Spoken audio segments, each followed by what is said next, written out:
Hola, buenas tardes a todos. Estamos de nuevo en este nuevo ciclo de charlas de deontología y vamos a empezar hoy por la ética de la salud pública. Nos va a presentar este interesante tema Ildefonso Hernández Aguado, que es catedrático de Salud Pública y hasta hace poco fue director del Departamento de Salud Pública, Historia de la Ciencia y Ginecología de la Universidad Miguel Hernández de Alicante.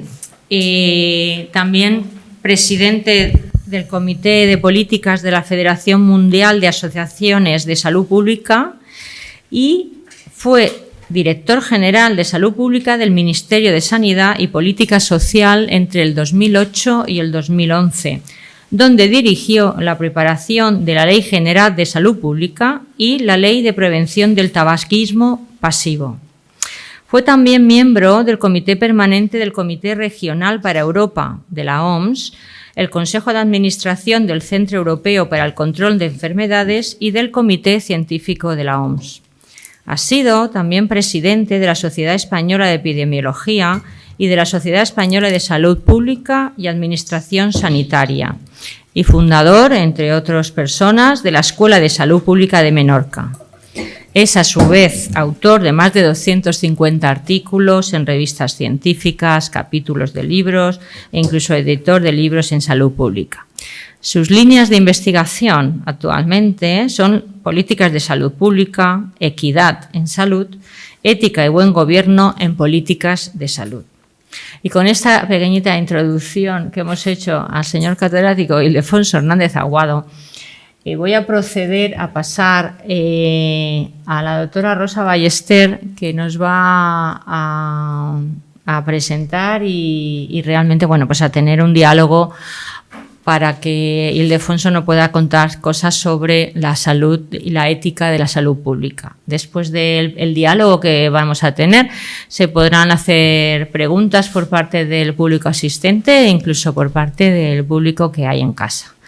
Y sin más dilación, paso a Rosa y a Ildefonso Hernández. Muchísimas gracias. Muchas gracias. Muchísimas gracias, María Teresa. No es ninguna frase retórica decir que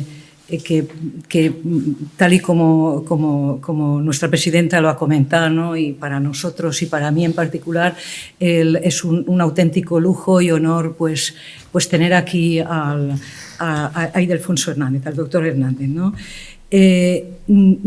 Entonces vamos a, tal y como él lo comentó, vamos a establecer una especie de diálogo muy desigual, porque como todo el mundo sabe, yo no soy especialista en salud pública, soy una historiadora, sí, formamos parte del mismo departamento en dos áreas distintas y bueno, alguna cosa, digamos, en fin, ha leído una y ha conocido. Bien, empezando por el principio, ¿no? Me ha parecido oportuno que empecemos por la definición de salud pública, del concepto de salud pública, que nuestra normativa, y estoy hablando de la Ley General de Sanidad, que como ha comentado nuestra presidenta, digamos, fue el doctor Hernández en su fase como director general, el que la impulsó, el que la puso en marcha. Entonces allí se define de una forma que ahora voy a comentarlo. Cito textualmente. Salud pública como el conjunto de actividades organizadas por las administraciones públicas con la participación de la sociedad para prevenir la enfermedad, así como para proteger, promover y recuperar la salud de las personas, tanto en el ámbito individual como en el colectivo y mediante acciones sanitarias, sectoriales y transversales. Como digo, es la Ley General de Salud Pública de 2011, ¿no? Fue un nuevo marco legislativo que ampliaba el abanico de actividades de salud pública con respecto a la legislación anterior, ¿no? Entonces, en la ley se hace referencia explícita a los derechos y a los deberes de los ciudadanos y de la Administración, de tal forma que evidentemente, el recurso a las valoraciones éticas como principio, digamos, orientativo de todas las intervenciones en salud pública es más que necesario. Es decir, la ética y la salud pública están íntimamente ligadas, como vamos a tener ocasión de ver a lo largo de esta charla, ¿no? Entonces, en este marco conceptual que acabo de comentar, ¿no?, tan ambicioso, tan amplio, y en el contexto de estas charlas de deontología de un colegio de médicos como el nuestro, ¿podrías comentar la relevancia para cualquier médico de cualquier especialidad, de cualquier tipo,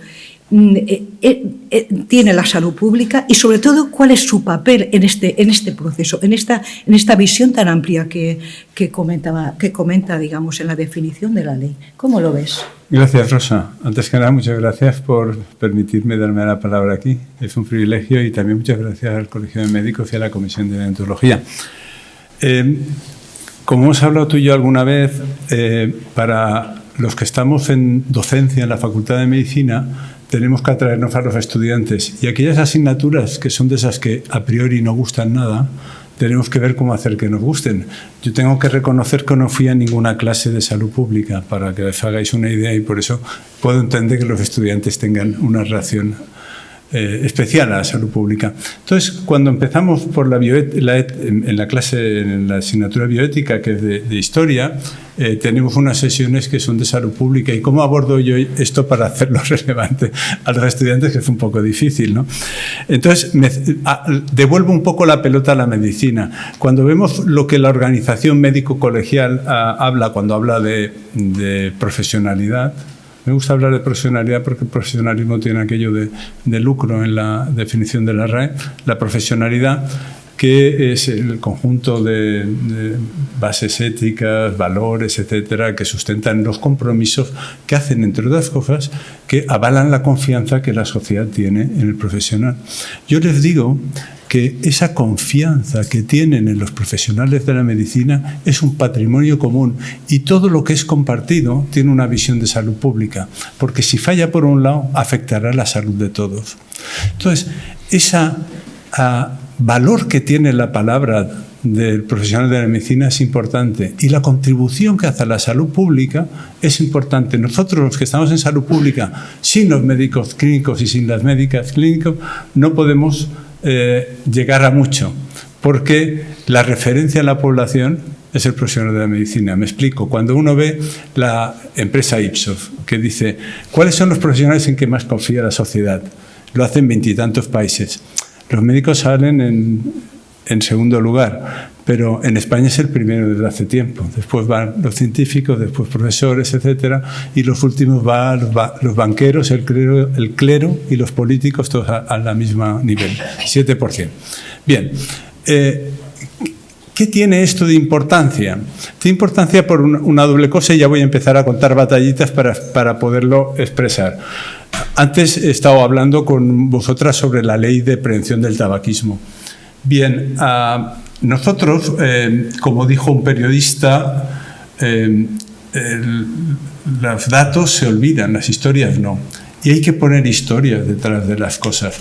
Cuando la ministra Trinidad Jiménez daba una rueda de prensa para hablar de la ley de prevención del tabaquismo, lo que hizo ella, es algo que para mí fue una jugada muy buena, era llamar a la gente de oncología y de neumología para que estuvieran en la rueda de prensa. Y una de las personas que vino fue la presidenta de oncología. Entonces, para todos los periodistas que estaban allí delante hablando de tabaquismo pasivo, que venga una persona de pronto y que la ministra diga, le doy la palabra a la profesional de medicina, y dijera, disculpe, ministra, que llegue un poco tarde a la rueda de prensa, es que acaba de tratar una mujer de 55 años con un cáncer de pulmón.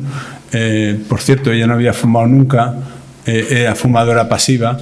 Se le pone cara, se le pone historia. O sea, no estamos hablando de que el tabaquismo pasivo va a causar tantos casos.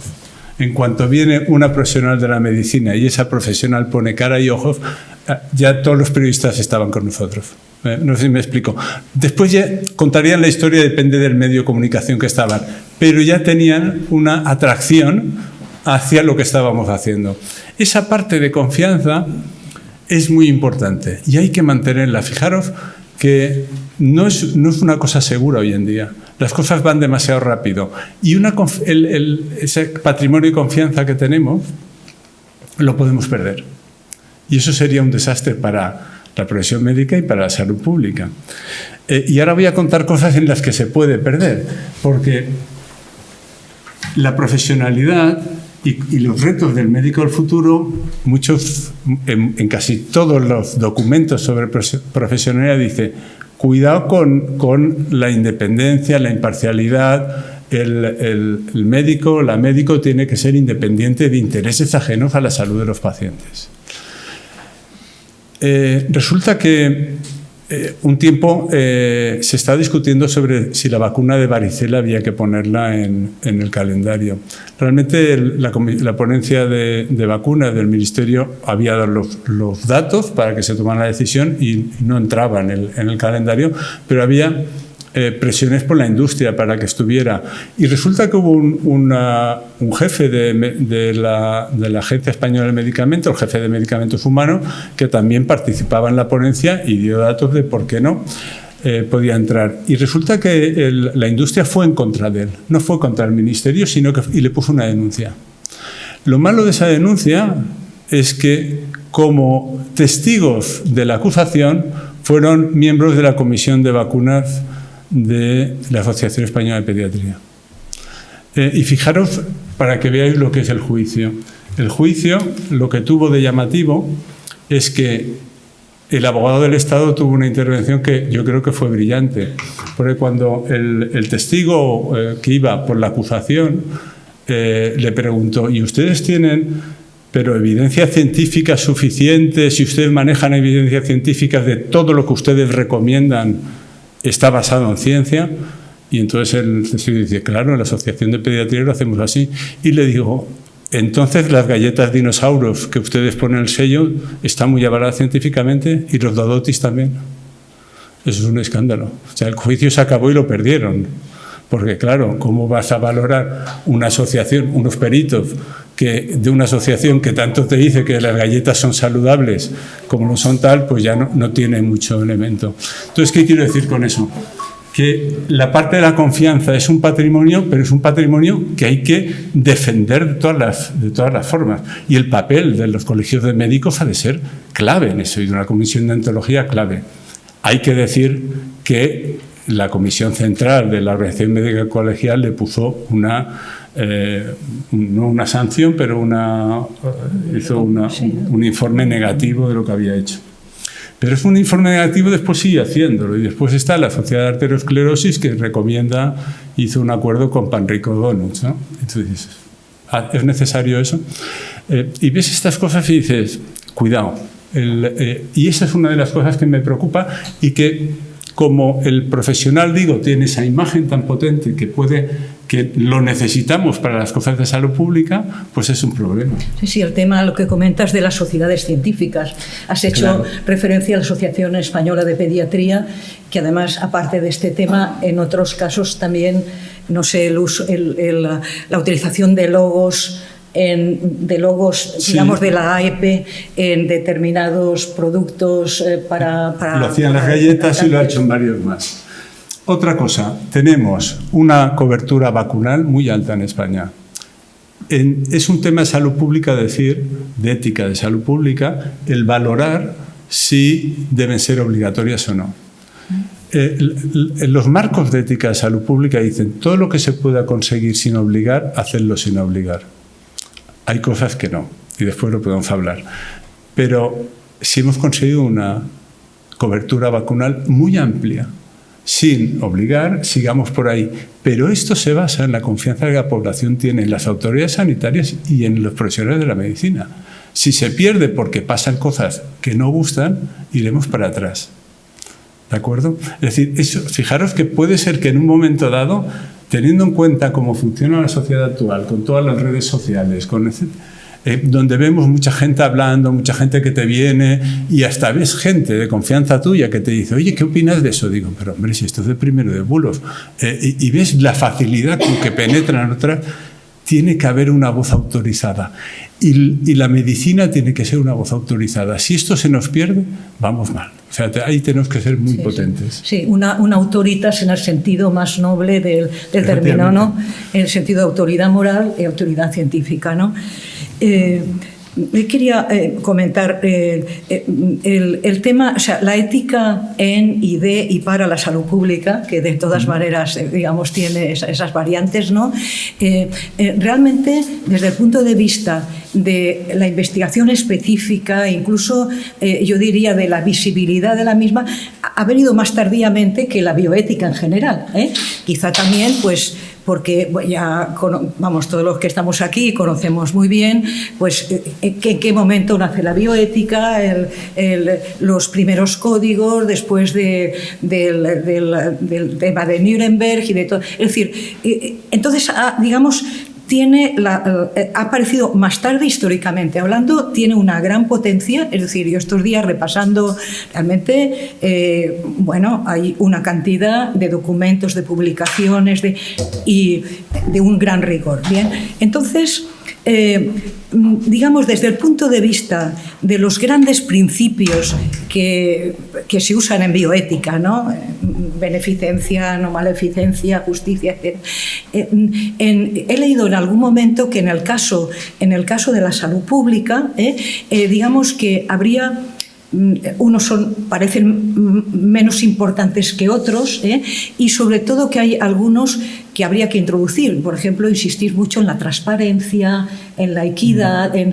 Entonces, ¿cómo ves eso desde el punto de vista, si quieres, un poco teórico? Y luego vemos a cosas. Bueno, hay un principio que está en los marcos, que es el de solidaridad. Eso. Y solidaridad también se cita cuando hablamos de profesionalidad médica, porque esa solidaridad implica que muchas cosas las hacemos no solo por nuestra salud, sino por la de los demás.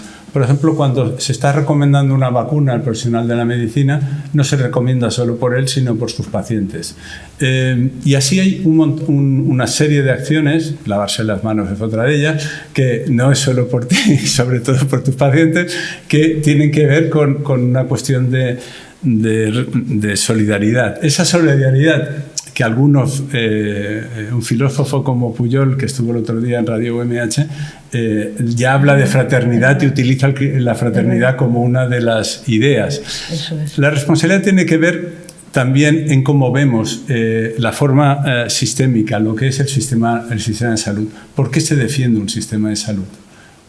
Es por solidaridad. Porque si no, el sistema no funcionaría. Si no hay solidaridad, solidaridad quiere decir que si vamos a otra forma de organizar, que no sea un sistema nacional de salud público, nos encontraríamos, pues, cómo se organiza la red de trasplantes, cómo se organiza o quién atiende a situaciones catastróficas de salud, ¿no? Alguien que se queda tetrapléjico, ¿no? ¿Quién lo atiende? Lo atendemos con solidaridad. Pero esa solidaridad tiene que ver también con lo que hacen los profesionales cada día en muchas actividades. Porque también cuando se está utilizando los recursos públicos, pensar que es una máquina que funciona, las decisiones cada día de todos los profesionales de la medicina tienen un impacto en la salud pública brutal. Es una máquina general, son miles y miles de profesionales tomando decisiones. Estas decisiones, si por ejemplo se hace un sobreuso de cosas que no se deben utilizar, pues eso causa daño, puede causar perjuicios por dos lados, por el consumo de recursos, el coste de oportunidad que tiene, y por otro porque puede causar perjuicio directo, ¿no? Y vuelvo, como ves, siempre a centrarlo en la persona, porque si quieres hablamos mucho de salud pública y tú me has dicho cuáles son los criterios, pero yo quiero hablar mucho de la medicina porque estoy en un colegio de médicos y claro, todas estas decisiones tienen que ver. Fijaros que hay otra cuestión que tiene que ver. Ese entorno amistoso de la formación en donde la gente de forma gratificante puede manifestar sus problemas, puede pedir las dudas, etcétera, a veces no existe. Hemos asistido, se han publicado en el último año algunos artículos preocupantes, ¿no? En un artículo sobre la situación de los quirófanos en Reino Unido y el porcentaje de compañeras estudiantes, residentes y adjuntas que habían sufrido acoso sexual y abuso era enorme. A todo eso, con motivo de lo que pasó a la jugadora de la selección española de fútbol, unas autoras, Elena Legido Kickley, que fue conocida en la pandemia, que es una mujer, una epidemióloga, escribió una carta con una serie de compañeras al Lancet que se llamaba Enough is Enough, ya está bien, ¿no? Y lo que hizo fue envió un cuestionario a unas 300 y pico mujeres del sector salud y del sector de la ciencia, y los números sobre las que habían sufrido abuso de poder, acoso sexual, era muy elevado también. Y eso tiene que ver, con eso lo que estoy diciendo es que es demasiado frecuente que lo que están contando a veces los residentes, algunos otro personal de salud, no es agradable en cuanto a cómo están. Y que se haya visto que el 30% de los residentes tengan problemas de salud mental, por decirlo como genérico, ¿no? Es muy llamativo, mucho más alto en comparación con gente de la misma edad en la sociedad. Lo digo porque, fijaros, para tener una buena salud pública hay que tener buenos profesionales y hay que cuidarlos. Y hay que cuidarlos y tienen que aprender para transmitir valores de profesionalidad. Y el primer valor es el respeto y el cuidado, ¿no? Y entonces, en una editorial del Lancet también hablaba de que no vamos a tener un buen futuro en salud si no nos cuidamos. El cuidar a los profesionales de salud, que no estén quemados. Estaba hablando ahora de los residentes, pero esto ya es para todos. Hay que ser muy reivindicativo en eso, no por corporativismo. Es una cuestión más de que hay que cuidarse y hay que estar en un entorno laboral en donde se pueda hacer un trabajo de calidad, ¿no? Y esta es otra cuestión que tiene que ver con la salud pública y tiene que ver con la medicina, obviamente, ¿no? Por eso yo te estoy rebotando siempre y sí. Tú quieres que yo vaya a salud pública, que me parece bien, y cuando quieres vaya. Lo que pasa es que la salud pública se expresa en diversas formas. La salud pública se expresa en la clínica, haciendo medicaciones preventivas, cribados, haciendo prevención cuaternaria, que es no haciendo sobreuso de medicaciones, tomando la presión arterial. Mucha gente dice, no, esto es clínica, no, cuida salud pública porque en los desenlaces y la evaluación se hace en grupo, no se hace individualmente. Sí. También se expresa en los centros de salud pública, que aquí el doctor Yatas lo conoce bien. Los centros de salud pública son los que organizan los cribados poblacionales, las vacunas, la promoción de la salud. Y después se expresa fuera del ámbito sanitario. Tráfico hace muchas normas que afectan a la salud. El trabajo hace muchas normas que afectan sobre las condiciones de trabajo, sobre los contratos, que tienen un impacto en la salud tremendo. Es lo que se llama salud en todas las políticas. Por lo tanto, hay mucho campo de que hablar en la ética y cómo se hace, pero ya he visto que me he ido mucho a la medicina, pero cuando quieras entramos en... cuando tú decidas... No, me parece interesantísimo. Además, es huir también de imágenes a veces estereotipadas que tenemos de tal o cual, me parece fundamental. Y voy a tomarte la palabra. El tema de los cribados, de los ditos, digamos, elementos éticos o casos concretos en los cuales crees tú que, digamos, que habría, en fin, los aspectos éticos son muy importantes. Es decir, ejemplos, no sé, de un cribado de cáncer colorectal o de lo que tú quieras. Aquí vamos a verlo desde dos puntos de vista, desde la consulta y después desde el sistema de salud pública. Bien. Desde la consulta, cuando uno va a hacer un cribado, debería plantearse que la perspectiva ética es distinta. Yo para eso pongo un ejemplo de cuando yo era dermatólogo.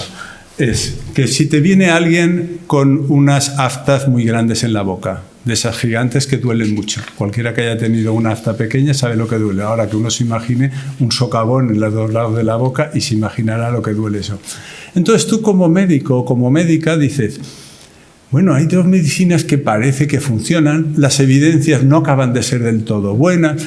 ¿Es ético intentar darle algo a esa persona que está rabiando de dolor?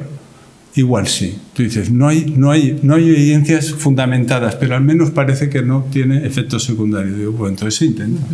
Bueno, cuando estás en un cribado es distinto, porque le dices, ya que usted viene por aquí, le voy a hacer no sé qué. Entonces, venía por el tobillo que se ha torcido y tú le ofreces hacerle pruebas, etcétera. Cuidado. Antes de hacer eso, has de estar muy seguro de que lo que vas a hacer no vas a hacerle daño. O sea, ahí el problema de ética es distinto. Por lo tanto, a veces nos lanzamos a hacer demasiados cribados sin pensar, ¿tenemos los recursos suficientes para seguir a la gente? Fijaros lo que hacen, que es una barbaridad. Y desde el Ministerio intentamos eliminarlo y lo pusimos en la norma. Y en la norma dice que está prohibido hacer cribados que no tengan que ver con el sitio de trabajo en que esté. Pero ¿qué hacen en todos los sitios de trabajo, en todas las empresas? Te hacen un montón de pruebas de análisis sin orden, vaya, sin ningún orden ni nada. Y además a gente de 25 años, ya me dirás tú. Sin una evidencia, sin una evidencia que esto sirva. Bueno, está demostrado que no sirve para nada. Eso sí que hay evidencia de que no sirve nada, solo sirve para que la gente vaya más al médico. Pero vaya, no sirve para más. Y lo siguen haciendo. O sea, fijaros, eso no tiene ningún sentido. Lo único que crea es demanda. Parece que no, pero dices, hay evidencia. Esto sí la hay. Se hizo unos ensayos de miles de personas en Reino Unido a las que unos hacían los análisis y otros no. Los siguieron en el tiempo y la única diferencia es que eran clientes cautivos, iban más, ¿vale? También se hizo en los hospitales, cuando ya no hacemos cribados en los hospitales a todo el que entra. Antes se hacía un cribado de analítica, una analítica completa. No sé si en algunos se hace, pero bueno, en muchos sitios aquí. Bueno, se hizo un ensayo para ver si funcionaba. 3 grupos. A uno se hizo los análisis y se dieron los resultados a los profesionales. En otro se hicieron los análisis y no se dio el resultado a los profesionales, y el tercero no se les hizo análisis. Bueno, y los 3 grupos de salud eran iguales. Solo había alguna relación que aquellos que se hicieron análisis y el resultado se dio a los profesionales estaban como un poco peor, más insatisfechos y una estancia media más larga. ¿Por qué? Porque cuando haces análisis generales sin buscar nada, sin saber lo que buscas, tienen una mala costumbre los análisis, que es que vienen alterados algunos. Cuando te viene alterado, ¿qué haces? Lo repites y empiezas a dar vueltas, ¿no? Bien. Entonces, este es el plano clínico, que hay que saber que antes de ofrecer salud has de estar muy seguro que sabes todo lo que hay. Hay instrumentos y hay herramientas para ver las evidencias. La American Task Force of Preventive Medicine aporta, vas allí, al menos tienes un contexto que sirve para explicar a España, pero después lo has de contextualizar. El otro día hablaba con Mar Miralles, que está aquí, sobre la aplicación del SCORE en cardiovasculares. ¿Qué pasa? Que lo han ajustado a España, porque en España tenemos la buena cosa de que a igualdad de factores de riesgo cardiovascular, pero igualdad, en una comunidad que tenga los mismos niveles, tenemos una incidencia cardiovascular mucho más baja que Serbia, que Noruega, que Reino Unido, que Estados Unidos. Es decir, que estamos al mismo colesterol y tenemos menos. Eso nos enseña una cosa, humildad. Nuestro desconocimiento, a pesar de los años que llevamos investigando cardiovascular, es amplio. Solo conseguimos describir una varianza que llega al 50% de los casos. El resto no sabemos de qué va. Por tanto, primero, humildad. Y segundo, que no podemos calcular el riesgo tan fácil, porque para colmo, el riesgo ajustado a España, cuando lo han validado con cortes españolas, resulta que sobreestima mucho el riesgo. Es decir, lo hizo un autor y salió en la revista Cardiología, entonces es que lo sobreestima un montón. Entonces, está muy ajustado, fue una escopeta que falla continuamente. O sea, usted le dice, ¿su riesgo a los 10 años? Pues no lo es. ¿Por qué se hace esto? Y esto es otro de los problemas que hay en ética de cribado. Una de las cosas que se ha hecho es que muchas de las guías de pedir pruebas en España, si hay tensión arterial, colesterol, ¿qué más? A ver, ¿algún fármaco por detrás? Glucosa, efectivamente. No sé, mirar la eso ósea, que haya osteoporosis. Bueno, todas esas cosas. Si vemos quién hace las guías, no podemos decir que haya una independencia clara, porque vemos que están financiadas, aunque las hagan, están financiadas. Y cuando hay la independencia no solo se ha de parecer y se ha de hacer, es decir, y cuando la apariencia no es cierta, ¿qué es lo que pasa? Que con bajar el umbral para decir que hay riesgo, aumentas el porcentaje de gente que en Estados Unidos ya el 75% de la población tiene riesgo cardiovascular y es candidato a darle medicina. Oiga, no. ¿Qué es lo que ocurre? Que eso se arregla mejor desde la salud pública. Si has de mover toda la distribución de riesgo, no lo hagas desde los fármacos, ¿vale? Entonces, ¿cuál es el problema de salud pública? Es diferente. El problema de salud pública es que hay debates entre los profesionales de salud pública de que si cuando te enviamos la carta del cribado colorectal o el de mama, explicamos las ventajas e inconvenientes a la gente. ¿Qué se hace? No se le explica. Eso desde el punto de vista ético no está bien hecho. Se tendría que hacer un arreglo, o se le explica individualmente a cada uno, o se tendría que hacer un arreglo, como ponen los marcos éticos, de hacer un sondeo a la población, a una muestra aleatoria de la población, explicarle todo y ver si con un muestreo aleatorio de la población candidata, coges a mujeres de 50 a 65 años, una muestra aleatoria de la población, entonces haces una consulta y miras, es un arreglo que es un consentimiento poblacional, pero al menos tienes ese consentimiento y que se decida de una forma. No es ético, en teoría, según todos los marcos éticos de salud pública, que tú redices una carta y te digan que fantástico, que te invitan a no sé qué, sin decirte lo que puede pasar. Porque el número que necesitas cribar para evitar un caso es mucho. Y de esas 1.000 mujeres a los 10 años, el 40% aquí y el 60% en Reino Unido es falso positivo. Es un falso positivo porque son muchas pruebas. Van pasando cada 2 años, ¿no? Y eso pues tiene sus problemas, porque no es agradable que te den un falso positivo. No sé, tú lo sabrás mejor, Maricé, pero en los nórdicos, en un trabajo que hicieron, el tiempo que tardaban de promedio desde que te decían que tenías sospecha hasta que te decían que no tenías nada, era 6 meses, y son los nórdicos. Digo, esta es la mediana de tiempo. Algunas tardaban 12 meses o más. Claro, que un año de tu vida estés así es una de las cosas que ponen en la balanza negativo. Y ya nos cuento del PSA, que se hace en Sinton-Nesson y en nuestra área sanitaria de San Juan, los que estamos en San Juan, se hace a gente muy por debajo de 50 años, pero es que por encima de 50 años no está indicado en la mayoría de las ocasiones. Por lo tanto, es otro de los problemas que tenemos de sobreuso de privado. Ya que quería saber de salud. Sí, no, fantástico, sí, de eso se trata. Y además, esto me lleva, en fin, yo hace muchísimos años fui pediatra, ¿no? Y me lleva al tema de las vacunaciones, por ejemplo. El tema, es decir, realmente se les da, en el caso de los pediatras, información a los padres sobre los riesgos, beneficios de esa campaña vacunal. Es decir, hasta qué punto, se les debe informar. Claro, porque por otro lado dice, bueno, como les informemos mucho, pues la gente no vacuna a sus hijos, ¿no? En general los efectos son muy escasos en las vacunas que utilizamos. Son muy escasos. Y entonces,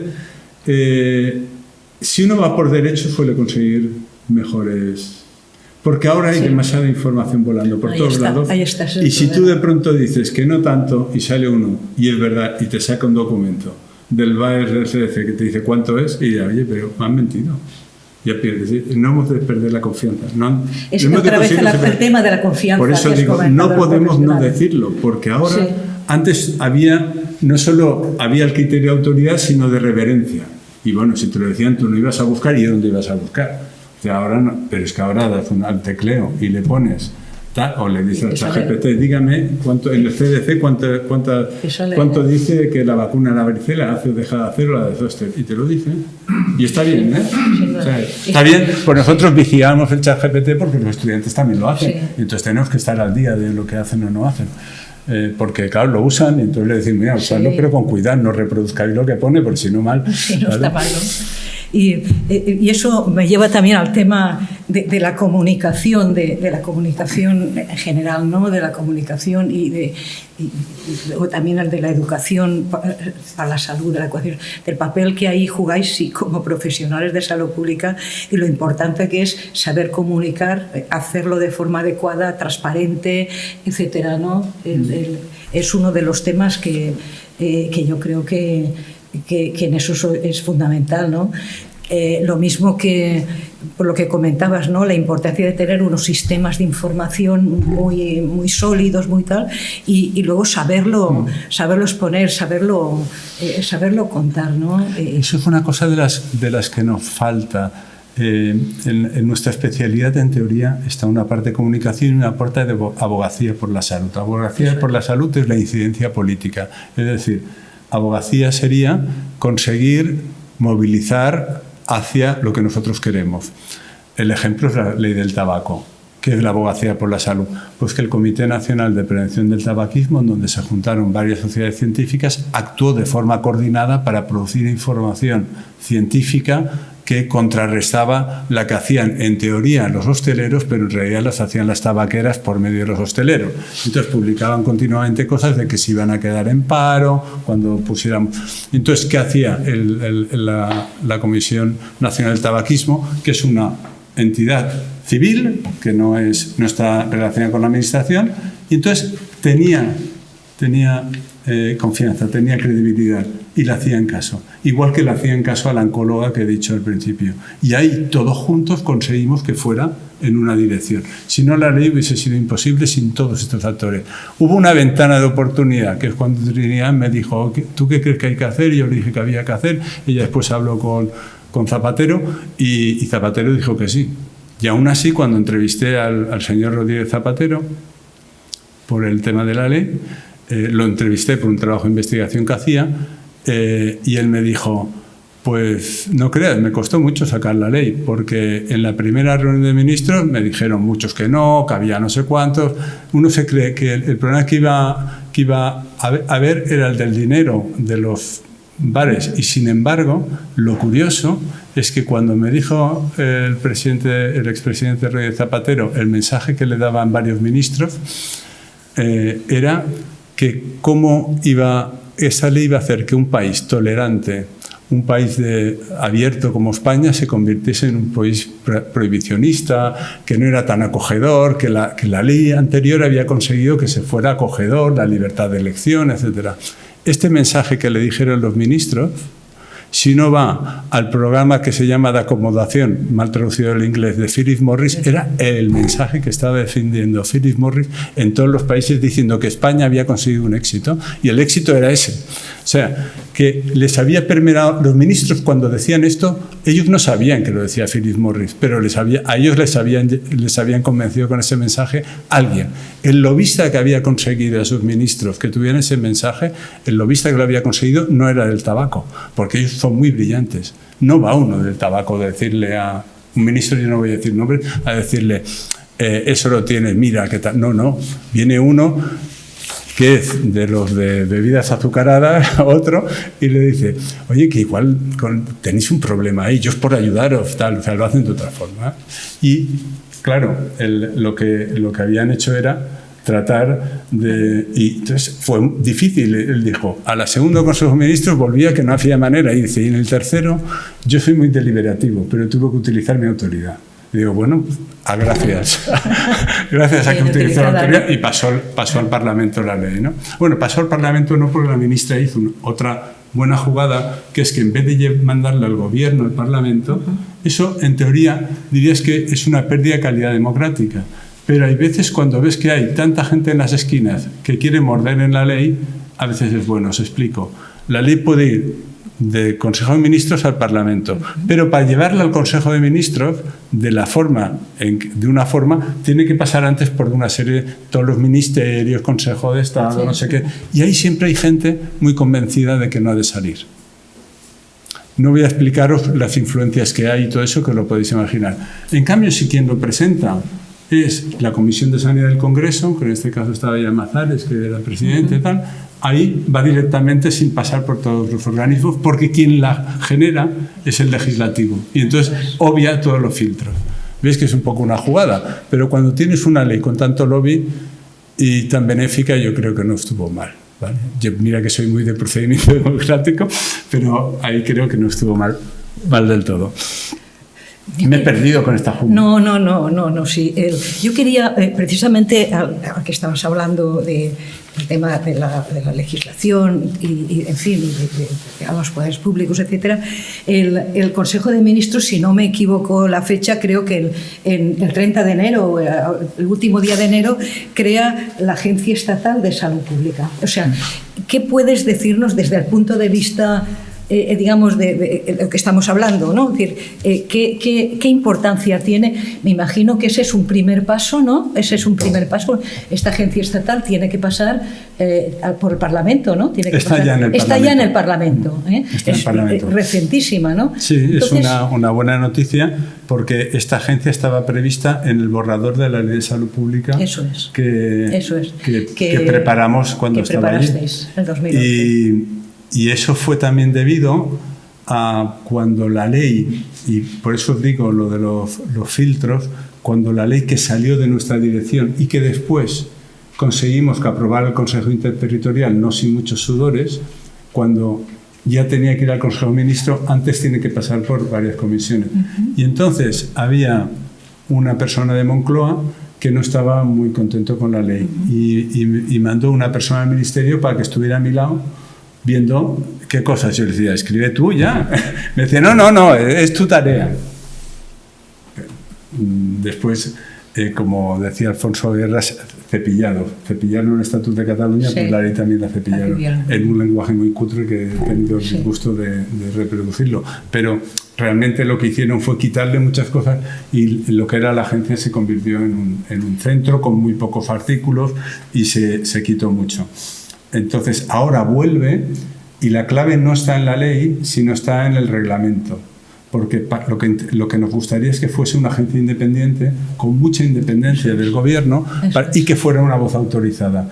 Y la habíamos pensado y la habíamos diseñado como una agencia en red que cogiera lo mejor de todo el país para ponerlo al servicio del conjunto. Eso quiere decir que no funcione como una estatua, como un edificio con mucho cemento y todo eso, mucha gente metida, sino que aproveche el conocimiento tuyo. Oye, mira, que hay un problema de coordinación, que estuviera coordinado con todas las comunidades autónomas, más que nada con todas las personas que pueden trabajar y decir algo sobre la salud, en hacer recomendaciones. Que hay un problema de tóxicos en Huelva y hay un cáncer y no saben cómo diagnosticarlo, han visto que no sé qué y ahí habría un patrón de radiológico. Pues a ver, pues hay que juntar a radiólogos tóxicos. ¿Dónde están los mejores? Para allí o online, no hace falta. Esa era la idea que teníamos, con un centro potente de administrativo, un centro potente de gestión, pero que tuviese expertas y expertos en todo el país. Esa era un poco la idea. Ya veremos qué sale. Claro, de expertos, además, digamos, de forma muy transversal, muy holística, muy de... Y ahí es donde está. Y claro, el papel de lo que has comentado, de los expertos, ¿no? El experto... Y el papel ético que decías tú del buen gobierno. El buen gobierno. Transparencia, rendición de cuentas y todo eso que es una parte de la ética pública y que es un problema serio en nuestro país, porque cada vez que una agencia o algo quiere ser independiente hay mucha dificultad. Y cada vez que se quiere ser transparente también hay mucha dificultad. Este es un problema crónico que tenemos y que hemos de mejorar. Sí. Yo creo, María Teresa, que ya podías subir a coordinar y ¿quieres añadir algo o quizás sea mejor que la gente nos vaya preguntando? No me deis la palabra porque yo tengo rollo. ¿No? Bien, yo tengo alguna cosa más, pero bueno. No, puedes preguntar. Sí. ¿Hay alguien en la sala que quiera comentar alguna cosa, alguna pregunta? Ay, Ildefonso, ya que está aquí. Una cosa que no hemos comentado, una cosita solo. La ética también se dedica a la cuestión de, como he dicho antes, de las leyes. Sí. Porque cada vez que sacamos una norma, tiene mucha reacción. El tabaco tiene mucha reacción. Y siempre los argumentos que se utilizan son los de la libertad. El argumento de la libertad se utiliza mucho, se utiliza en la pandemia y se utiliza en general. Claro. Fijaros, el argumento es, pues claro, que las leyes nos quitan una parte de libertad. Efectivamente, te quitan una parte de libertad. De hecho, un conocido director de Reynolds, de otra tabaquera, decía, estos puritanos, si pudieran, se meterían en tu ducha para poner el agua como ellos quieren, no como tú quieres. Y yo le diría, acertaste. Porque la norma dice que tiene que haber regulador de temperatura para que no salga caliente y no se quemen los niños. Fíjate, has aceptado. Claro que sí. Estamos bajo normas desde que nos levantamos hasta que nos acostamos. El agua que bebemos por la mañana es una norma que está vigilada y hay un montón de farmacéuticos de salud pública que están mirando y lo están controlando. Lo que comemos son normas. Todo lo que hacemos son normas. Nos ponemos casco, nos ponemos un cinturón. Todo eso son normas que limitan la libertad, pero la limitan por una libertad mayor. Eso es. Que es que no haya muertos cada día, que no haya tetraplégicos, que después, ¿quién los va a cuidar? El conjunto de la sociedad, porque somos solidarios. No los dejaremos tirados. Pero por eso queremos que nadie se quede tetrapléjico. O sea, ¿entendéis lo que digo? Fijaros también que mucha gente que habla de libertad, que dice, no, deja que esto funcione, deja. ¿Quién me va a decir a mí las copas de vino que tengo que comer? Diga, es que beber no puede ser, porque al fin y al cabo esto lo que produce son daños. Y además fijaros después la paradoja de que mucha gente que habla del argumento de libertad contra las normas de salud pública es la que después se entromete en lo más íntimo, aunque no puedes casarte no sé dónde, que no puedes hacer no sé qué, que, oiga, ¿no era usted de la libertad? A ver cómo quedamos, ¿no? O sea que si vamos a ver los argumentos y uno recoge, se da cuenta de que las normas que ya funcionan no se critican, pero a la que te muestras ya vienen enseguida a poner. Porque fijaros, ¿cuántas leyes hay que nadie se queja? ¿Puedo yo comprar todos los antibióticos que me dé la gana? No. ¿Por qué no? Libertad. ¿No puedo comprar todos los ansiolíticos? Igual que puedo. ¿Por qué no? Oye, ¿y yo puedo poner un chiringuito ahí y curar las enfermedades y darle cosas? No, está regulada. ¿Quién es médico y quién no es médico? Y las medicinas están reguladas. Y hay una agencia del medicamento con normas que vigila si lo que pone ahí está. Eso es una norma de protección de la salud. Todo esto es protección de la salud, que es el uso de las normas para proteger la salud. Y ahí está, desde la regulación de los profesionales de la medicina y de los otros profesionales de la salud, los productos que usamos, a todo lo que queráis. Todo eso son normas que afectan, claro que afectan a la libertad. No cualquiera puede ponerse a curar enfermedades y dar lo que le parezca. Digo un ejemplo que nos atañe directamente a los profesionales de la medicina, pero pensar que la protección de la salud lleva a los tóxicos que hay en el trabajo, a donde pueden estar las embarazadas y a lo que puede hacer un empresario con poner humos en un sitio donde hay un colegio al lado. Claro que no lo puedes hacer, claro que te afecta la libertad, porque tenemos normas para eso, para proteger la salud y hacer entornos saludables. Perdónate el rollo. No. Todo lo contrario. Yo tenía varias preguntas, pero la verdad es que las habéis contestado todas.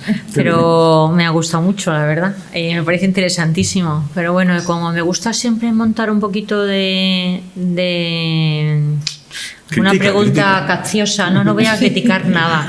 Voy a hacerte una... No, sí, pero sí que es verdad que como somos de la comisión de deontología del colegio y al fin y al cabo tenemos un nuevo código en el año ha salido en el año 2022 de diciembre, hay un artículo que causó un poquito de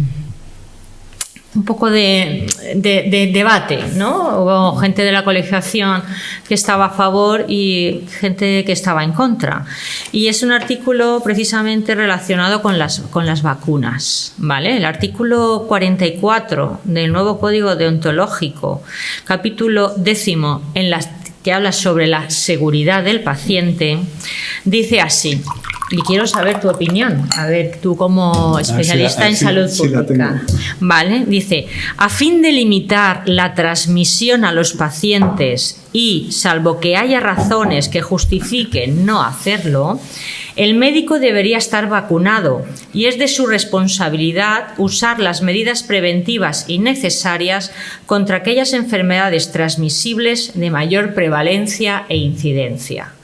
Entonces, mi pregunta es, Ildefonso, ¿cómo esto me consta que se hizo un poco pensando precisamente en salud pública? ¿Tú esto qué opinas? Que este artículo, ¿no?, que dio lugar a sus problemas. Empezamos a tratarlo en la Ley de Salud Pública, porque se quería introducir tal como está puesto aquí en la ley. Efectivamente, se quería poner... Pero claro, ¿cuáles son las alternativas cuando alguien no quiere vacunarse o dice que no puede o que... Todavía en España no hemos desarrollado el sistema de compensación por daño. O sea, si tú tienes que utilizar un medicamento porque te obliga por la profesión o algo, y lo haces a gusto, pero si tuvieras un daño, pues debería ser compensado. Seguramente habría que empezar por esto, por ver la forma de que fuera el poner no incentivos, pero al menos que no haya desincentivos a que el profesional se vacune. O sea, yo antes de obligar, empezaría a movilizar todo lo que fuera para conseguir la máxima cobertura sin llegar a nada coercitivo. Igual que tenemos una buena cobertura en la población, a mí me gustaría que los profesionales tuvieran buena cobertura de una forma por convicción, no por coerción.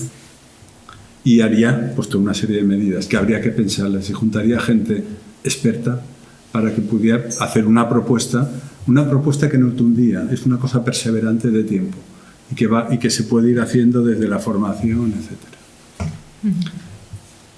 No ha dicho gran cosa, ¿eh? No se ha mojado, ¿eh? Pero bueno, eso estaba puesto... ¿Qué quieres que te diga? Si estoy de acuerdo. No quiero que me digas nada, pero bueno... Pero eso no vais a aplicar. No, está puesto, pero sobre todo está pensado precisamente en vamos a ver, en enfermedades de transmisión. Para evitar transmisión pública, que el médico de alguna manera, pues bueno, pues como responsable de la salud de sus pacientes debería tener en cuenta, salvo que tenga contraindicaciones, pues un poco la seguridad del paciente, que al fin y al cabo es con quien trata. Otra cosa será el que esté fuera del trato con el paciente, pero bueno, un poco la idea era pensando precisamente en salud pública. ¿Cuál es lo que ocurre cuando no se cumple el código? Bueno, puede haber sus sanciones según sean graves, leves y demás. Hay gente que no se vacuna y no se puede vacunar, eso lo sabemos todos, pero bueno. En general, digo todo el código. Si hay unas sanciones que pueden llegar hasta la expulsión del colegio. Cuando son muy graves, sí, por supuesto. Vale. Por supuesto, cuando son muy graves. Hay leves, moderadas, graves, pero cuando son muy graves sí, hay algunos que se han quitado. Es como, bueno, hay algunos como hablando de pseudociencias y tal. Yo conozco un caso ahora mismo que, bueno, pues que al final tienes que proceder cuando causas un daño a la población, pues al final es todo un equilibrio. Es decir, tú no puedes causar un daño de manera reiterada y queriendo hacerlo. Te lo digo porque una de las cosas que yo echo de menos, hay comités de ética en todas las áreas de salud, ¿no? Y de ética de investigación también, ¿eh? Sí, también, y en la de investigación te miran los papeles, tal, te dan el aprobado o no y tardan un tal y eso. Pero no se preocupan en nada más. O sea, no hacen nada que tenga que ver, por ejemplo, con los riesgos que tiene la ciencia actual. La ciencia actual está a riesgo. ¿Por qué? Porque está todo lo de las revistas depredadoras, está hecho un sistema en que para hacer carrera tienes que publicar o morir, y que lo que pasa es que hay fraudes continuos, se detecta gente que ha firmado en Arabia Saudí y le hicieron un expediente a uno de Córdoba y lo han echado de la universidad, pero hay muchos que no les han echado. Es más, hay sucesos famosos como el de un antidepresivo en niños y adolescentes, que salió el artículo del Journal American Academy of Psychiatry, la Academia Médica de Psiquiatría de los Nanos. Y Estados Unidos hicieron un artículo con ese antidepresivo que decía que era bueno, etcétera, se recetaba, y después un grupo de los que rescata datos, y a través del gobierno de Australia, a través de la justicia australiana, pudo reanalizar los datos, demostró que ese ensayo había ocultado los datos. Es más, se demostró que el estudio lo había escrito la mujer que es del laboratorio, de la industria, y que los otros no habían escrito nada. Y los otros eran 10 personas catedráticas de las grandes de Estados Unidos, de las mejores universidades.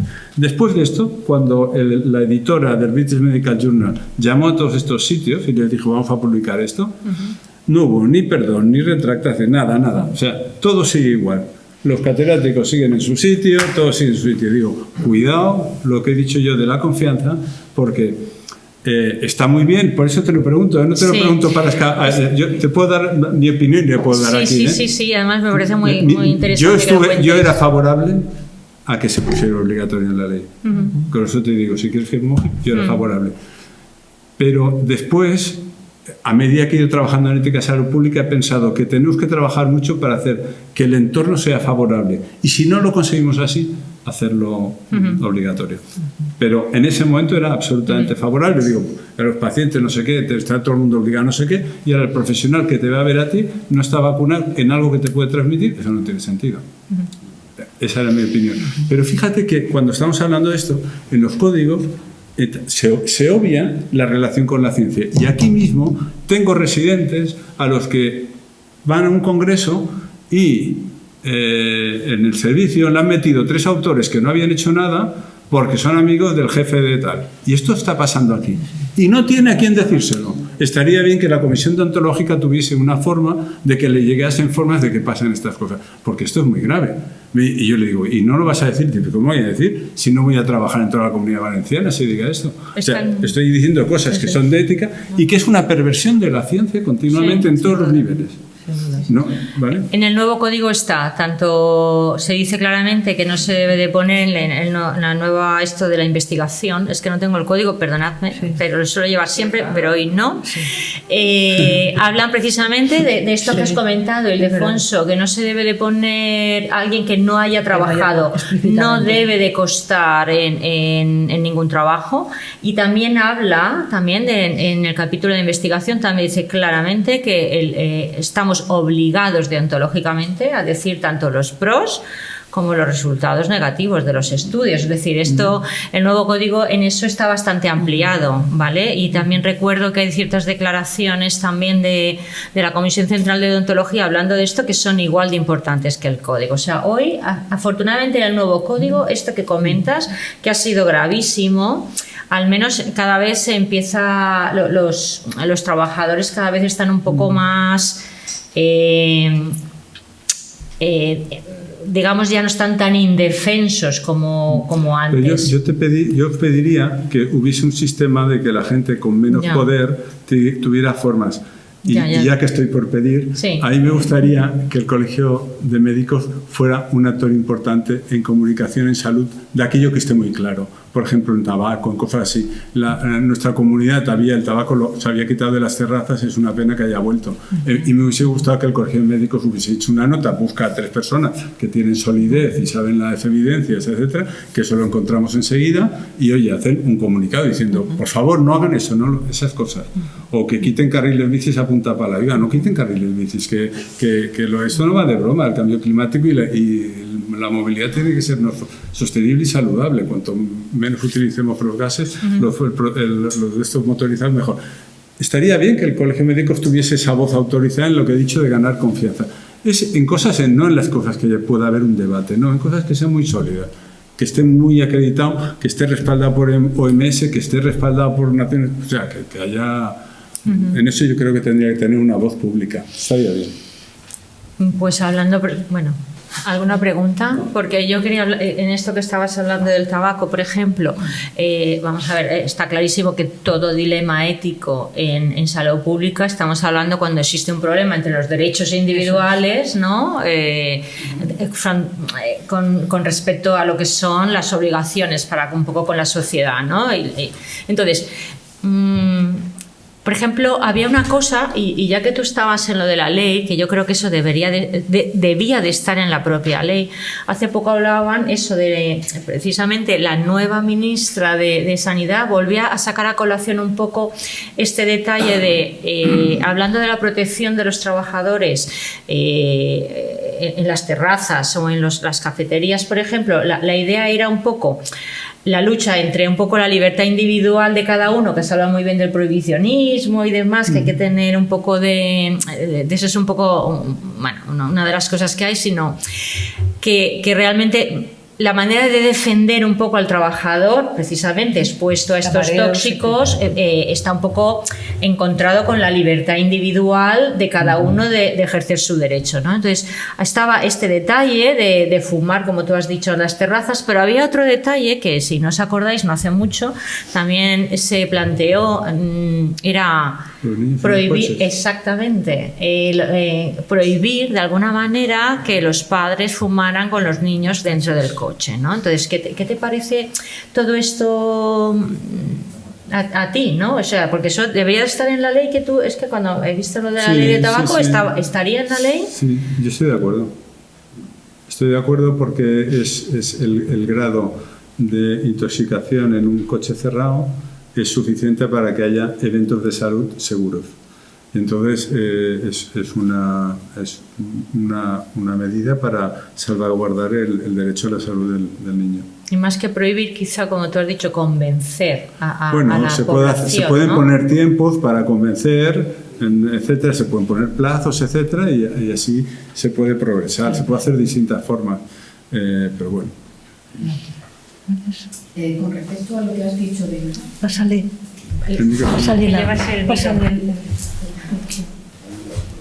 Es para que se oiga en el... Claro, para que se oigan los tres. Sí, Se está grabando. con respecto a lo que han dicho de la pérdida de confianza en el médico, yo es que creo, no sé, que quien está perdiendo la confianza es el propio médico. Yo creo que cada vez se confía menos en la clínica, o sea, cada vez se explora menos, cada vez se piden muchas más peticiones de imagen, cada vez se diagnostica más, y eso con radiografías, con TAC, con ecografía.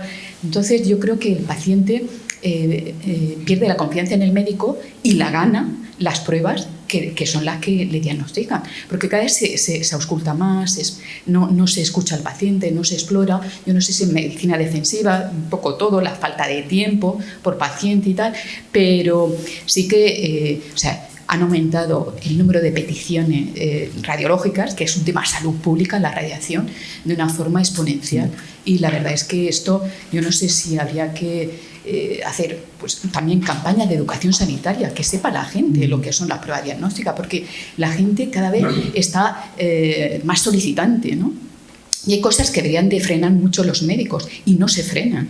Nos vienen muchas peticiones, más a mama, y luego le dices a la mujer, dice, pero si me ha explorado, fui porque me dolía y tal. En fin, es una cosa que de verdad que es alarmante, porque luego también cuanto más pruebas haces, más cascada sobrediagnóstica, ¿no? Sí, pero sí, ahí el papel vuestro sí es muy, muy importante y vuestro servicio se ha distinguido precisamente por eso, por crear una forma de hacer las cosas que es, bueno, vamos a no hacer esto hasta que no haya no sé qué, o sea, que sois muy proactivos. Y yo creo que los servicios de radiología, también los de análisis, podrían ser muy proactivos porque para eso son especialistas y hacerlo.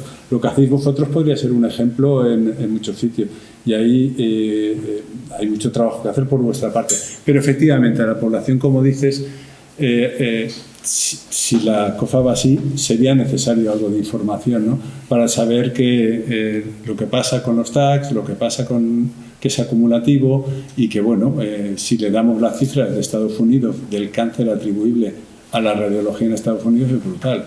Pues claro, los niños allí llegan a los 14 años y la media de tags ya es 105, no me acuerdo cuánto es, pero es brutal. Y cuando llegas a los 40 años ya tienes más tags que bueno, para que el sistema sanitario es la tercera causa de muerte y mortalidad, según algunas estimaciones.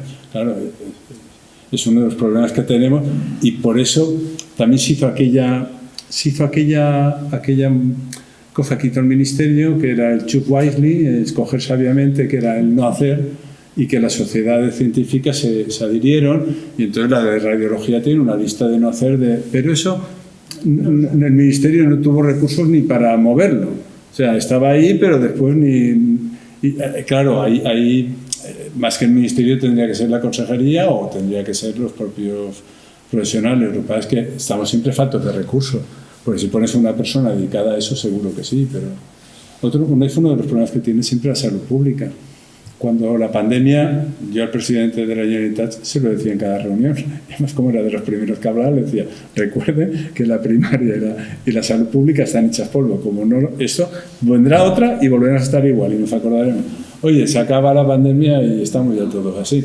El informe de evaluación está ahí, ha salido el informe de evaluación, habría problemas de comunicación, que era muy bien tú habías señalado, pero no se aprende. Había una comisión del Congreso a las que fuimos un montón de gente a hablar y se dijo que en un año tenía que haber esto, lo otro. O sea, ni el legislativo se cita a sí mismo para ver si se han hecho las cosas. No, perdona que me queje, pero parte es nuestra, porque tenemos que escribir, tenemos que movernos, tenemos que hacer. Y el Colegio de Médicos también puede hacer. No, lo digo porque les digo a mis estudiantes, tenéis que agruparos, no quedaros nunca solos. Cuando seáis residentes, hablar entre vosotros y veros mucho para tomar las decisiones conjuntamente. Porque si os pasa algo, tenéis que apoyaros, siempre hay que apoyarse. Y por lo tanto, cualquier organización es buena para que nos apoyemos y nos cuidemos unos a otros. Sí. Bueno, buenas tardes. Enhorabuena. Ilusiones. Dale al botón. ¿Sí? Ahora mejor. Muy buenas tardes. Enhorabuena. La verdad es que el formato está muy bien, este tipo de debate de inicio. Y la verdad es que escuchar a Ildefonso de Rosario siempre es... Un poquito. Sí, ahora. Ahora. Bueno, pues entrando en materia, a ver si me acuerdo de todas las que quiero hacer, o por lo menos preguntar. El artículo 79, en todos sus puntos, del 1 al 4, es el de las investigaciones y publicaciones, porque lo tenía mal.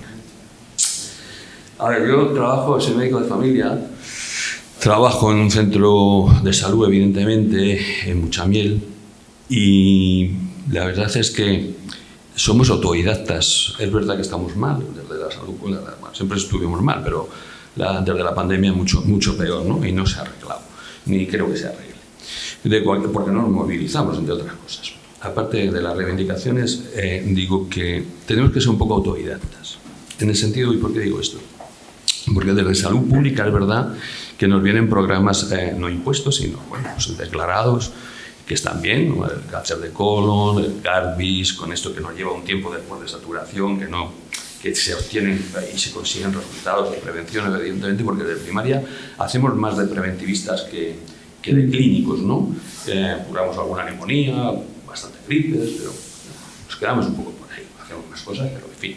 Hacemos mucha preventiva. Entonces, entre eso y el cáncer de cervix, en fin, las citologías progresivas, cada 3 años, todo eso es fenomenal, pero para eso se necesitan recursos. Sí. Y los recursos no los pone Salud Pública, hace los programas, porque Salud Pública está más alicaída. El pobre Ángel sí que habla de eso, que sí, ese programa sí que va bien. Ese programa que se trabaja desde Salud Pública va bien, porque todos los demás programas son un poco aleatorios, a ver lo que sale, ¿no? Y sí que acertamos y hay un tanto por ciento elevado de que vamos a prevenir un cáncer de colon o cualquier otro. Pero hay que poner más recursos ahí. Y la salud pública debe insistir, porque tiene su peso específico dentro del contexto. De hecho, hay una dirección de salud pública, una dirección general, del contexto de la sanidad. Y hay que insistir para que los clínicos, o la primaria, o quien corresponda después, tengan sus alicientes para hacerlo. No puedes quemar, empezaste diciendo, no puedes quemar al profesional, hay que cuidar al profesional. Entonces, en toda esta retahíla que estoy diciendo, lo que quiero decir es que tenemos que ser un poco autodidactas y nosotros mismos, yo, hago, a pesar de todo, mis propios programas preventivos. Pues con el tiroides de hipotiroidismo, concertado con laboratorio, porque también lo has dicho, no soy incapaz de mandar a Marifé si no explora una mano. Claro, tengo que cerrar, por supuesto, a cal y canto, porque es que abren la puerta, ¿sabes? O sea, en fin, eso es otra de las cosas de la población. Pero soy capaz de mandar a bulto o no sé qué, masas sin explorar, hay que explorar por lo menos las silas, no sé, que tengan orientación. Y luego, con respecto al, no sé, al PSA que decías, pues el PSA nos da información, oye, pues hay gente que en cuanto tiene un poco de clínica, a partir de los 50 lo exige, y yo creo que lo exige con cierta razón, entre comillas, siempre están los obsesivos, pero de ahí el propio laboratorio, si está un poco elevado o elevado hasta 10, te hace luego el cociente del total y del libre total, y de ese 15 o 20% alguno te sale patológico. Yo he tenido, y afortunadamente gracias a usted, tengo 2 casos de estos, así que yo creo que desde primaria, que está poco considerada, y desde salud pública deberíamos de entablar más conversación para ser más preventivistas todavía. Pero también es verdad que con recursos no lo podéis abordar todo a la primaria. está hipersaturada. Y no es una reivindicación específica para ti concretamente. No, si quieres. Mira, a mí la atención primaria me apasiona desde que la hice. O sea, mi primer año de medicina fue de atención primaria en mi tierra, en Menorca. Y de todo lo que estabas diciendo, yo cuando os veo a los de primaria, la verdad es que digo, joder, sigue siendo apasionante, porque sigo entrevistando y hablando con médicos de primaria en mi tierra y aquí, y la verdad es que el trabajo sigue siendo apasionante. Tienes razón, hacen falta recursos. Lo que pasa es que fíjate que no conseguimos hacer una cosa. Bueno, por un lado, la universidad se dedica a muchas cosas, pero no se dedica a devolverle a la población algunas cosas. Y es cierto que la universidad tendría que estar un poquito más volcada en compartir conocimientos y intercambiar y recoger conocimientos con los sanitarios.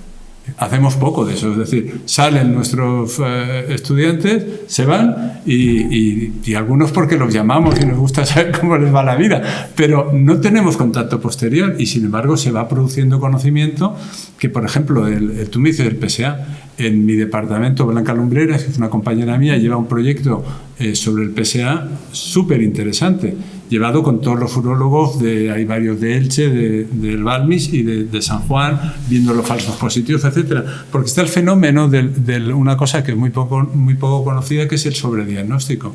Es que hay muchos casos de cáncer diagnosticados que si no se hubiesen diagnosticado no habrían dado la lata hasta que uno tuviera 110 años. Y este sobrediagnóstico se da en casi todos los cánceres, en mama también. De hecho, en mama una parte de los diagnósticos hechos eran sobrediagnósticos, eran cánceres que nunca habrían dado la cara. Y todas estas cosas, que son cosas que van saliendo nuevas, no las compartimos, ese conocimiento. Es decir, nosotros lo trabajamos, lo enseñamos a los estudiantes, pero con los que están no tenemos esa cosa. Y otra cosa que nos falta es que la población sepa cuáles son los problemas. Porque desgraciadamente, nuestros responsables públicos les sigue gustando hacerse la foto con la última tecnología, con el casquito puesto y eso. Nunca se hacen la foto en un centro de atención primaria, nunca. O sea, por casualidad sí pasan, pero nunca se lo hacen. ¿Dónde van con la tecnología? Les gusta eso. Y tampoco a la población nosotros le transmitimos esa necesidad de cuáles son los problemas, tanto en necesidad de salud pública como de primaria, porque cuando vemos las causas de sus problemas no les decimos a veces, es que hay contaminaciones, que sabes que en Madrid y Barcelona el nivel de contaminación explica más de 3.000 muertes al año y miles y miles de ingresos, y cada día hay muchos ingresos por asma, por enfermedad crónica, por cardiopatía coronaria, por la contaminación. Y no se lo decimos a nosotros. Entonces la gente no relaciona una cosa con la otra. Entonces no vamos tampoco haciendo pedagogía, de decir, no, es que si no estamos aquí estos, no están aquí estos, eso es importante. No lo conseguimos ni con los medios de comunicación. Ahí sí que nos tenemos que mover más y hacer divulgación. Hay que ser un poco activista de la salud. Los que estáis en primaria tendríais que tener una coalición de activismo, de sacar notas. No es tan difícil, ¿eh? Si reunís un poco de gente, se puede juntar, hacer notas de prensa. Pues mira, le dices un día al de la radio que tienen ganas de que les ofrezcas algo. Yo cuando llamo a veces a uno de la radio, le digo, oye, tengo este tema, ¿te apetece? Y dice, mira, mañana mismo. Entonces, puedes ir metiendo temas en la agenda pública, puedes ir haciendo cosas y puedes ir consiguiendo hacer cosas. Eso que enseñamos nosotros de abogacía por la salud lo podéis hacer vosotros también. Sí, de hecho es comunitaria, familiar y comunitaria. Sí. Pero es que este es el tema, que si tienes 50 pacientes, pues es imposible hacer comunitaria, ir a las asociaciones de vecinos, divulgar en prensa. Bueno, a ver, si te puedes tirar 24 horas haciendo cosas, pero vamos, que también tienes otras cosas que hacer. Pero algo más fácil. El otro día estuve en Carruf y en el Consejo de Salud y había muchas enfermeras de salud comunitaria que ya empiezan a realizar las acciones de comunidad, la complementaban muy bien con los profesionales de la medicina y yo empiezo a ver que se mueven cosas en este lado a pesar de los pesares y eso te da esperanzas cuando ves cosas así. Yo creo que también desde el colegio, los colegios de profesionales, el colegio de médicos debería hacerlo. De hecho, en este sentido, este colegio sí que se activa a nivel de Agenda 2030 Fantástico. y otros temas de contaminación y salud pública y demás. En fin, quería dejar constancia de que yo aprovechando eso digo, me gustaría que fueseis más activos en los medios de comunicación, que se viera más la voz, una voz, pero como de acompaña a la población, es decir, que se note no la autoridad por eso el criterio de autoridad, pero el criterio de confianza. Es decir, esta gente sabe lo que dice, lo hacen en grupo y lo que te dicen es, mire, pasa esto, es bueno que en Alicante esto, cosas así. Eso es lo que iba a preguntar, que realmente qué podíamos hacer, porque a veces yo tengo la sensación, no sé si es la vuestra, que muchas veces hablamos, pero no nos escuchan. Y lo intentamos. Bueno, yo siempre soy de la de gota a gota orada la roca, pero gota a gota.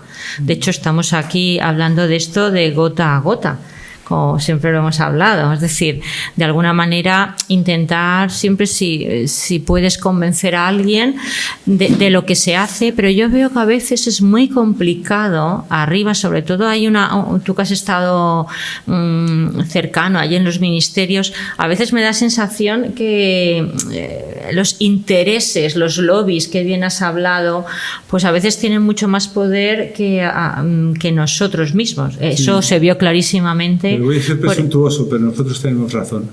Totalmente, pero eso se vio claramente, por ejemplo, en el COVID. Es que llegó un momento y dice, ¿dónde está ese grupo de expertos maravilloso que hablaban? Y al final lo que se podía, yo nunca supe quiénes eran los expertos, no sé si vosotros, la verdad. Yo sí, pero es que al final llegaba un momento que decías, ¿dónde llega esto? ¿No? O por ejemplo, en los medios de comunicación. Yo también a veces saber lo que les pasa a la prensa, que esto es, yo es que tengo una amiga que lleva escribiendo en prensa hace un montón de años sobre artículos de salud y recuerdo, y estaba hablando hace 15 años, un día que hace un artículo y demás y digo, mira, hay una cosa que a mí me preocupa mucho y es lo que yo estoy viendo, estas enfermedades de transmisión sexual que cada vez son mayores y que esto está empezando a ser un problema hoy, pero esto lo hablaba hace 15 años, por no decirte, a lo mejor no eran 15, eran 12. Digo, entonces, claro, ¿qué manera, tú ya que escribes, no podías hablar de alguna manera, decir, pues que hay que tener cuidado, que hay que usar el preservativo, que existen este tipo de enfermedades?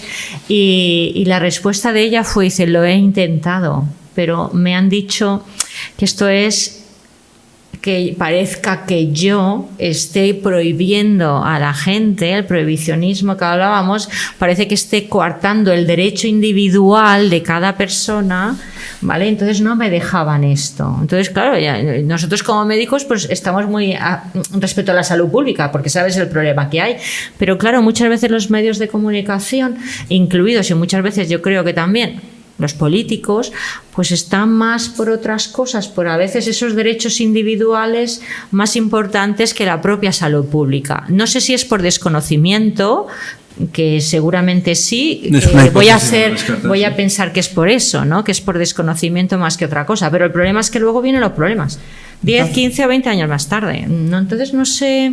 De todas maneras, fíjate, uno de los problemas que hay en las tomas de decisiones es que la indecisión, la no decisión va bien. Es decir, si no te mueves, va bien. Si tú estás en una dirección general, siempre hay algún avisado que te viene a avisar. Aquí, si no te mueves, te durará mucho tiempo. Ya, exacto. Sí. Claro, tú le contestas, pues yo duraré poco.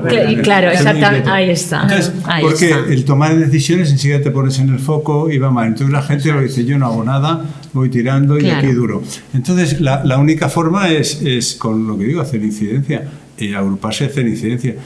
Se puede hacer en cualquier nivel, se puede hacer desde el área de salud hasta donde quieras. No es tan difícil. Lo enseñamos en un curso de promoción de la salud de la Facultad de Medicina. Les entrevistamos en la radio de UMH para que sepan cómo hablar en radio. Les enseñamos a preparar una nota de prensa, a escribir cartas a políticos, etcétera. De hecho, en algunos del curso algún día escribieron sobre el PSA, precisamente, sobre el PSA en la información, y salió una carta de un estudiante que después ha sido urologo, si no me equivoco. Y bueno, pues se puede. Las técnicas de incidencia son diversas, pero están muy bien explicadas en muchas fuentes y se puede hacer. A ver, lo que no hay que quedarse es parado. Quiero decir, yo al rector le escribo de vez en cuando. Sea por decirle, no habéis dicho nada de Gaza y si dijisteis mucho Ucrania, no estaría mal que os posicionaseis, porque tal, para lo que sea. Es bueno el hacer que la gente se mueva y piense que estamos pendientes. Si no te mueves, no. siempre al final a veces tiras, ya está el incómodo haciéndome, bueno, ¿qué voy a hacer? De todas maneras, en mi caso no tengo mérito, ¿eh? Porque, claro, que lo haga un residente es difícil. Que lo haga yo, que bueno, como no le rompan las piernas del rector, no me van a echar. Y si me echan de aquí que el expediente surja, estaré ya estaré en el cementerio. Vaya, no, jubilado no, estaré bajo tierra. Por eso digo, que yo lo digo así muy fácil, pero yo tengo un... Vaya, claro, no es lo mismo. Por eso digo que es mejor que se agrupe y que haya un portavoz y que no haya una persona. En el caso mío puedo hablar con lo que me dé la gana, ¿no? Vaya. Angustias. El micro. No creo que se me oye y además no Sí, es porque luego va a estar grabado, no porque no te digamos nosotros. Aquí, ¿no? Sí. Allá. No. Ahí. Así que ahora está verde. Que muchas gracias, que la verdad es estupendo. Además yo no estudié salud pública, porque en mi tiempo se llamaba higiene. Era higiene. Pero fíjate de dónde soy, que hablaban de la lambliasis. No quiero, porque creo que si yo abro la caja de Pandora de mi especialidad, tenemos para una sesión o dos más. Sí. Te estoy hablando yo de psiquiatría. Entonces, al final consideraron el suicidio un problema de salud pública. Está realmente considerado. Y luego ha sido dificilísimo el plantear la cuestión. Yo ahora también estoy muy preocupada porque empiezan a salir en prensa que si el 2% tiene ansiedad, que si el 4% tiene burnout. Ahora, que vamos a los colegios de los niños. Ahora todos los niños tienen TDAH, se está psiquiatrizando. Pero es verdad que nosotros no curamos nada. Como mucho podemos intentar llegar antes de lo urgente, a lo mejor llegamos a lo importante. ¿Cómo consideraríais vosotros? Por eso te digo, creo que es para otra, y yo misma estoy perdida, porque son tantas las cosas que se me ocurren. Por ejemplo, el suicidio. Pues si no se habla es malo, pero si se habla sabemos que tiene un efecto llamada halo y de contagio. Y lo otro que iba a contar, que iba a decir ahora, estamos muy preocupados por los primeros episodios psicóticos. Sabemos que la esquizofrenia no se cura. Sabemos perfectamente por el que ahora no me sale el nombre, el australiano que hizo el entorno para que fueran voluntariamente los adolescentes. Nos tomamos en serio lo del alto riesgo y el alto riesgo. Yo te digo que lo mío sería para que te lo prepararas y tuviéramos otra conferencia, porque creo que ahora también lo avisaron que después del COVID iba a haber muchos problemas de salud mental que se ha demostrado que son ciertos. También identificaron como población de riesgo los adolescentes y la tercera edad. Yo en mi clínica diaria sí que estoy experimentando la tercera edad porque les cambiaron la vida y ya no han sido capaces de retomarla. Y eso les estresa. Entre eso, el burnout, el trabajo, cómo se previene, qué se hace, qué decimos. Por eso digo, creo que me he considerado obligada a hablar para que lo tengáis en cuenta. Si tenéis lío, incluso cuando son analíticas y radiografías y cosas serias, imagínate nosotros que no tenemos validez de constructo, que son solo indicaciones y las expectativas sociales. Ahora se ha cogido un concepto nuevo, la funcionalidad.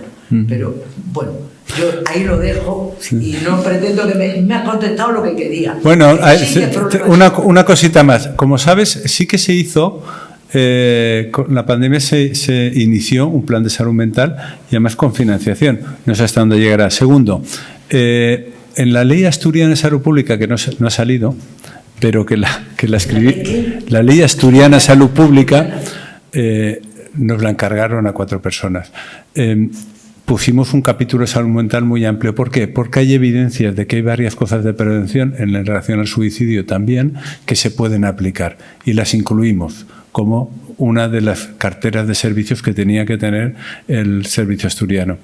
Y eso, si recoges lo que hay en la bibliografía y lo que hay en la American Task Force, encuentras varias intervenciones que han demostrado que valen para esta y para otras enfermedades de salud mental, ¿no? Es decir, que sí que hay instrumentos, hay herramientas, se pueden aplicar. Lo que pasa es que pasa como primaria, salud pública y mental, que faltan recursos.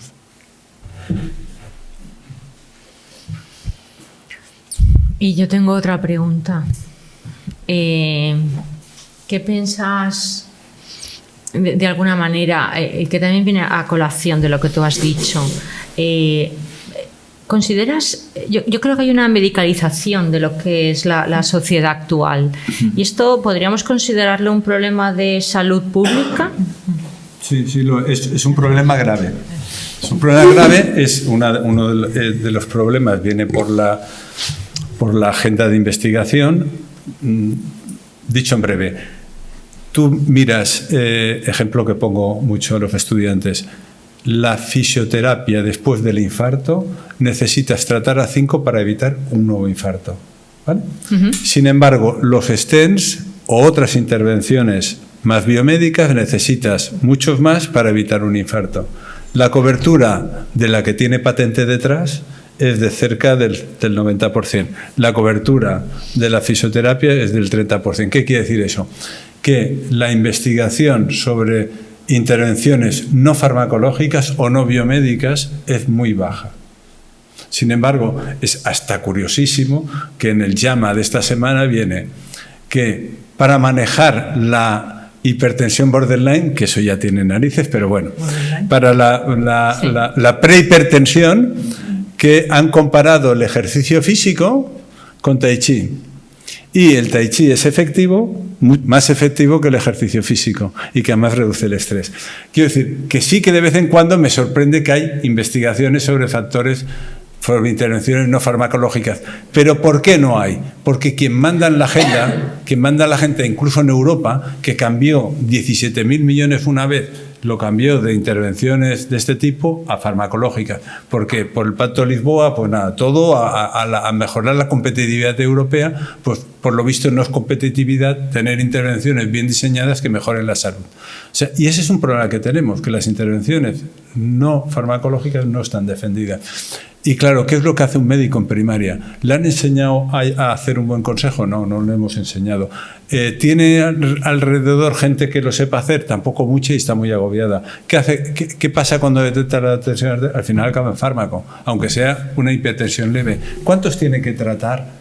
¿Cuántos hipertensos tiene que tratar leves para evitar un cardiovascular al año? Un accidente. ¿Cuántos diríamos? 2.500.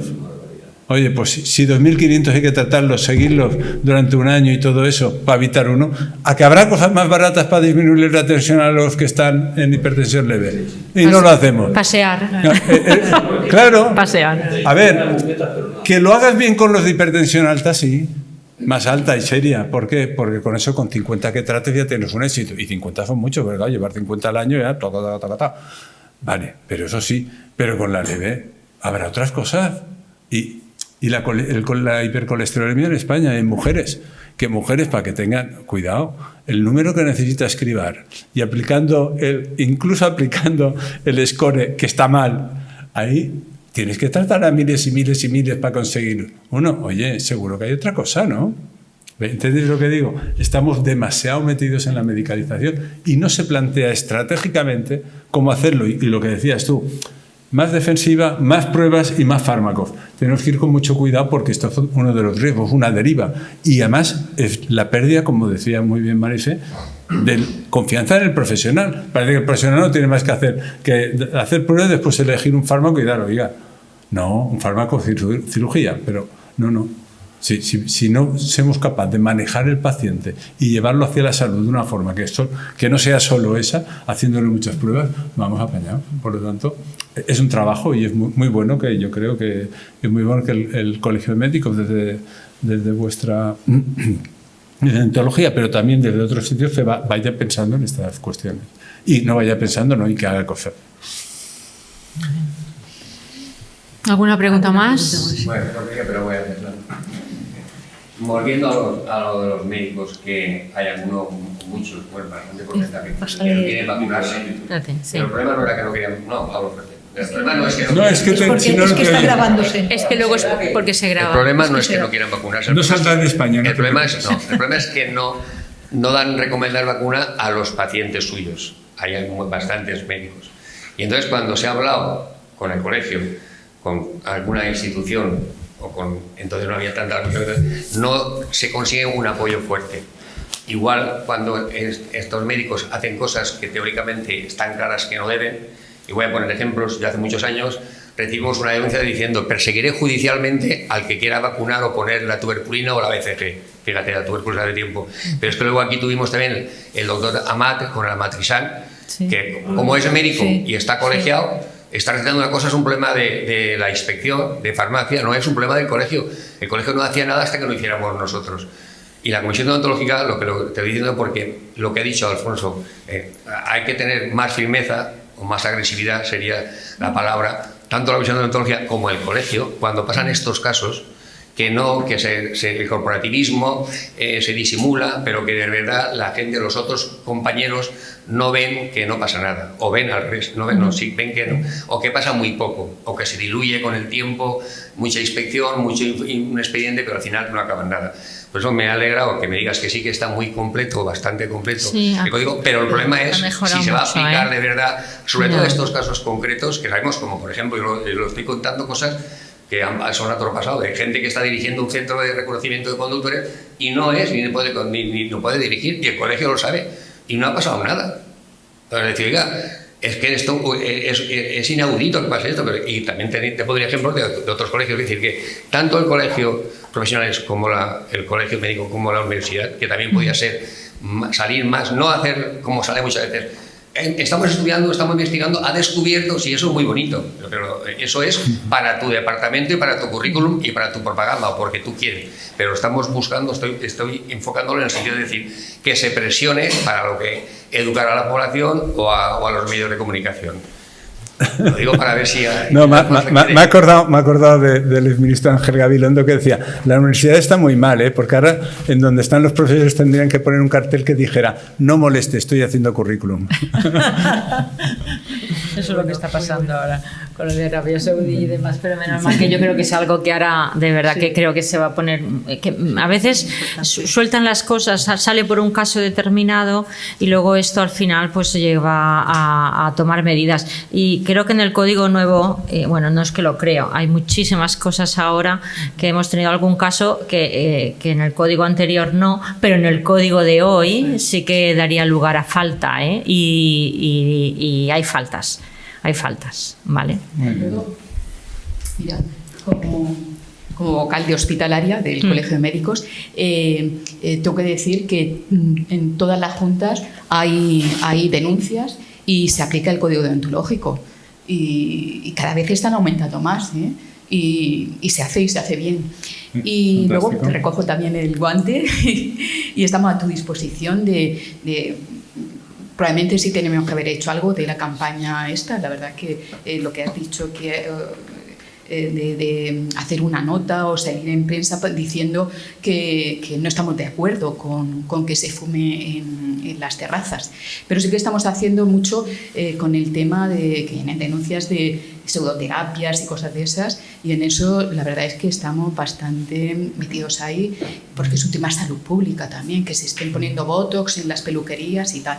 Y en esto se está haciendo publicidad en eso, y bueno, poco a poco, muchas veces es difícil también saber. Bueno, Alemania esta semana ha dicho no ya, el país de la homeoterapia ha dicho que ya no la apoya. Es el país, además el país. El país de Alemania, que ya no apoya la homeoterapia. Sí, la homeopatía. La homeopatía. Vale. Anda, que estoy listo yo. Sí. La homeopatía, perdona. Sí, ya no es Decía homeoterapia, apoyada. fíjate que... Sí, la homeopatía. No, que ya no la apoye, y es el país que tenía más desarrollo, ¿no? Bueno, muy bien. Bueno, pues si no hay ninguna otra pregunta más, yo creo que podemos dar por cerrada esta maravillosa charla. Muchísimas gracias, Ildefonso. No, muchísimas gracias nos quedamos con ustedes. muchas preguntas, ya lo digo, llevamos unas cuantas. Pero bueno, es interesantísimo. Como MacArthur, I shall return. Ok. Y nada, pues muchísimas gracias de verdad por venir y por ilustrarnos tan bien por todas estas cosas. Gracias, Rosa, y gracias a los presentes y a los que están en casa. Muchas gracias a todos por la atención. Venga, hasta luego.